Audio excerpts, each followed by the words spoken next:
un dolor por todo lo que está pasando, un dolor por todos ellos, que pensamos que en 8 meses iba a cambiar todo y no cambió nada. Cada vez más estamos más peor, cada vez hay más chicos que vienen al comedor y no es justo lo que está pasando.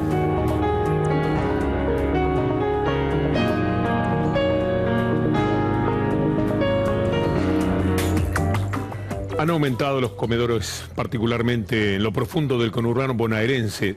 Ya podemos hablar de cientos de miles de personas que tienen que recurrir a los comedores.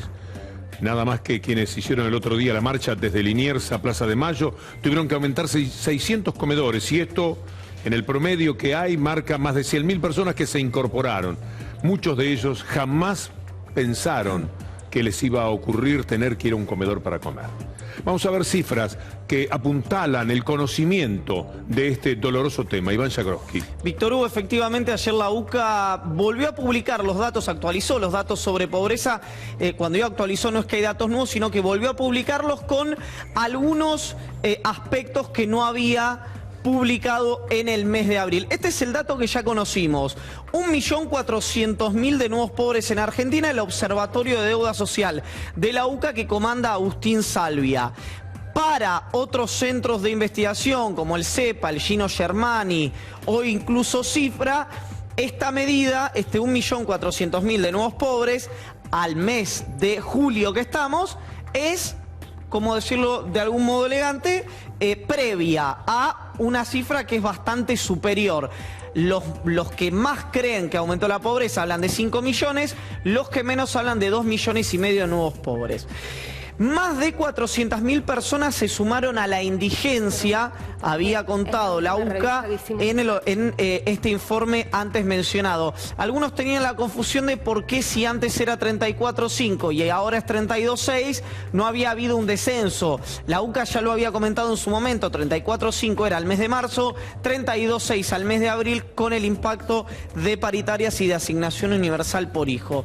El trabajo mantiene un equilibrio entre los graves errores cometidos en materia de política socioeconómica de los últimos años que no contribuyeron a erradicar la pobreza extrema. Acá hay una crítica a las gestiones anteriores. Lo que es claro, Víctor Hugo, como decía Eduardo Donza en la entrevista que le hacían Gustavo Silvestre y Alejandro Berkovich, era que está muy atado a la política laboral, ¿no? Que si no hay trabajo o si hay empleo informal, la indigencia y la pobreza van subiendo. Vamos a seguir viendo lo que dice el Observatorio de Deuda Social de la UCA. El mayor riesgo social no solo lo está experimentando la población más vulnerable que depende de la ayuda social, sino también los millones de hogares que fundan su subsistencia en trabajos precarios, pequeños comercios y trabajadores eventuales. Esto, Víctor Hugo, es lo que Daniel Arroyo, del Frente Renovador, llamaba que ese 33% de trabajadores en negro que vivían de changas o de trabajos temporarios, cuando se suben las tarifas, aumenta la inflación, se eliminan las retenciones y pasa precios, etcétera, etcétera, etcétera, ese hilo se corta y esa gente cae muy rápidamente a la pobreza. Hay que decir que yo me permito discrepar con lo que la UCA dice, pero es lo único que sirvió como medida importante hasta diciembre, es decir, es la medida que tenemos que tomar ahora. Yo no puedo creer, no puedo entender que la pobreza dependa, ganás 2.000 pesos y el costo de vida es tanto, entonces pasás a ser pobre. En marzo sos pobre, en junio dejás de ser pobre. A mí me parece que esta es una medida perversa. El Premio Nobel de Economía, Angus Deaton, justamente llegó al Premio Nobel de Economía discrepando con esta forma de medir la pobreza. Él quiere que se haga de otra forma y me parece que tendría que haber algo muchísimo más complejo. Lo que vale de lo que está diciendo Iván Jagroski, de lo que anoche señalaba Gustavo Silvestre, es que esta es la medida que hubo. Entonces, si sirvió, podríamos decir entre comillas, hasta diciembre, sirve también ahora. Es la única a la que podemos apelar. De ahí que avancemos un poco más todavía con Iván Jagroski. Efectivamente, Víctor Hugo, esto es el trabajo que usaba el Observatorio de Deuda Social el actual gobierno.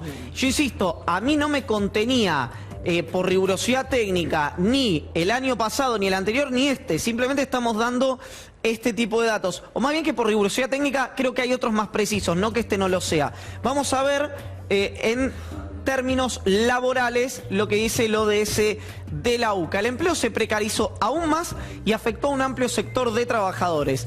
Crece el trabajo informal y de pocas horas, el subempleo y el desempleo abierto. Son 5.700 casos contra los 17.500 de la EPH, la encuesta permanente de hogares. Y también hay que decir que una de las críticas que se le hace, el CESO, por ejemplo, le ha hecho a la UCA, es que sobre representa a los hogares pobres porque, como decía Víctor Hugo, solo lo determina por ingresos. Es decir, si a vos te encuestaron cuando no tenías trabajo, un mes no tenías trabajo, pero tenés una casa y un auto, si es pobreza por ingresos sos pobre, no parece ser lo más práctico para graficar. Golpea más a los jóvenes, mujeres y personas de bajo nivel educativo. Víctor Hugo hablaba del Papa Francisco, faltan los ancianos y es el colectivo social del que habla Francisco. El 57% está afectado por distintos niveles de precariedad laboral o directamente por el desempleo.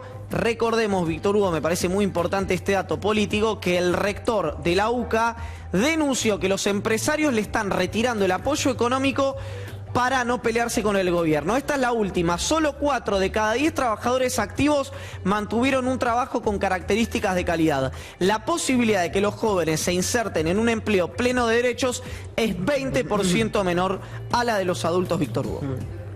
Gracias, Iván. Rosana Mazzola es experta en políticas sociales, es autora de un trabajo muy importante sobre la asignación universal por hijo. Nuevo paradigma se llamaba, ¿verdad, Roxana? Bienvenida. Muchas gracias, Víctor. Una primera idea de todo lo que estamos presentando ahora. Bueno, hay varias cuestiones. Uno, que la problemática troncal que tiene Argentina es avanzar sobre la desigualdad como prioridad.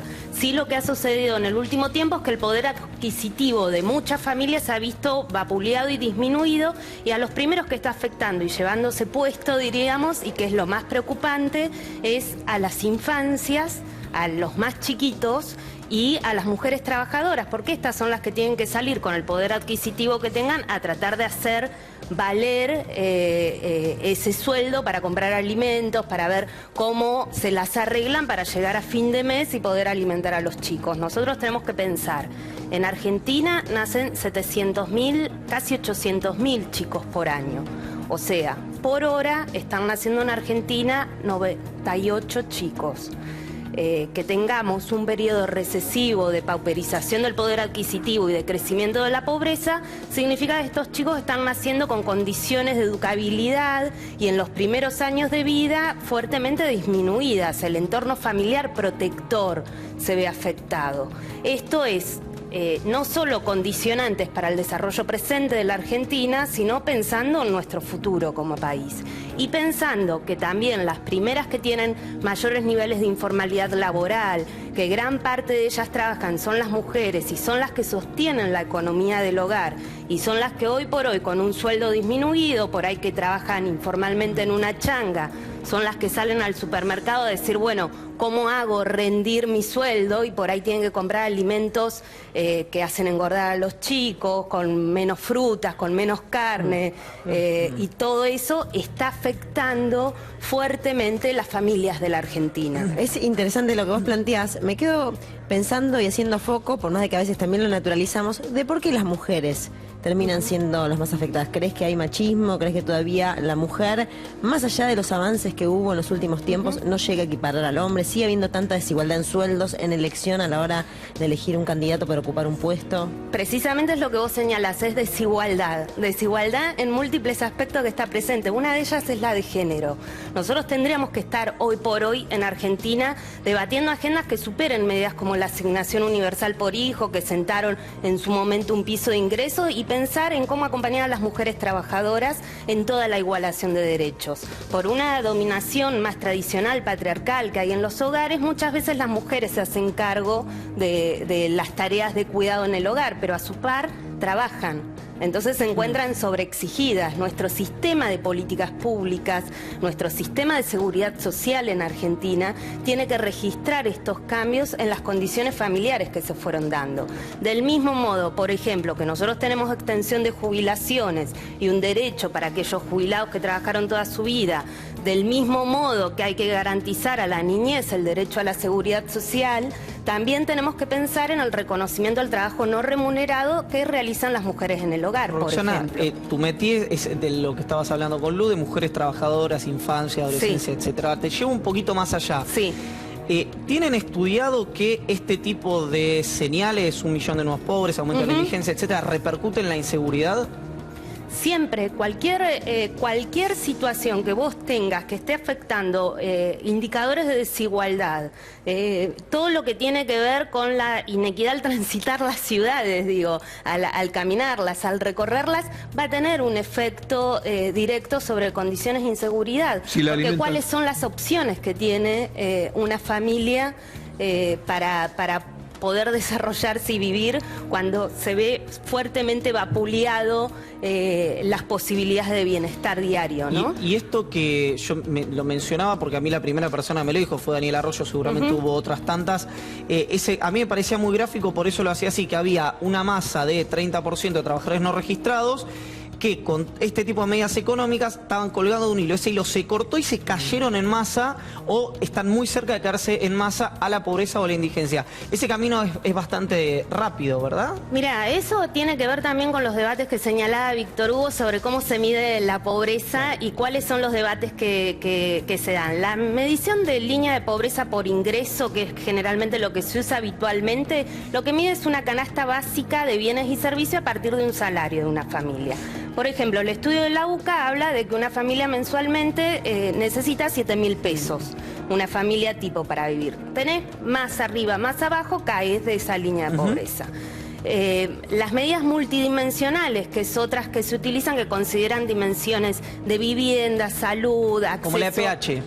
Exacto, como la EPH o el Índice de Desarrollo Humano desarrollado por Naciones Unidas, te consideran múltiples dimensiones. Y lo nuevo que se está planteando hoy por hoy, que es lo que plantean los Objetivos del Desarrollo Sostenible, que han incorporado por la situación que hay a nivel global de inequidad, es atravesarlo por la desigualdad. Porque el problema que tenemos a nivel global y también en Argentina es que hay una porción muy pequeña de la población que se apropia gran parte de la riqueza que producimos todos con nuestro trabajo. Desigualdad que genera también gravísimos problemas en la educación, porque ha dicho Roxana Mazzola que cambia la alimentación. Quien cae en la pobreza come distinto, come mal, come con otro tipo de calorías, y esto tiene que ver con la mente. Hasta los 5 años se forma la capacidad intelectual de las personas, es decir, ahí está la base.